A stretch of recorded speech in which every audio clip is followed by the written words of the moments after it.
Imagine growing a fruit that looks like golden fingers, almost like a blessing from nature itself.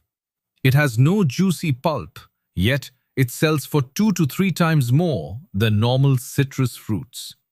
This is Buddha's hand, rare, fragrant, and highly profitable. Let's explore how this unique citrus can be grown organically and how farmers can turn it into a premium income opportunity. Buddha's hand grows best in subtropical and warm temperate regions. It prefers well-drained sandy loam soil and full sunlight. Avoid frost-prone areas. Always plant grafted saplings from healthy mother plants for better yield and uniform growth.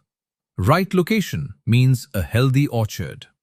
For organic cultivation, use farmyard manure, compost, and vermicompost instead of chemicals. Apply dry leaf mulch to conserve moisture and reduce weeds. Drip irrigation works best to maintain steady soil moisture. For pests, neem oil sprays and natural formulations like panchagavya are effective. Regular pruning improves sunlight penetration and fruit quality.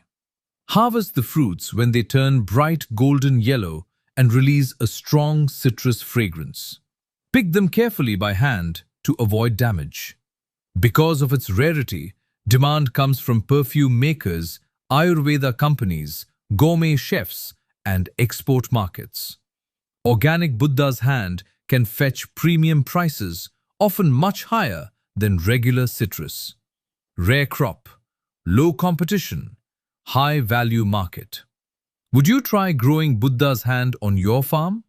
Share your thoughts in the comments.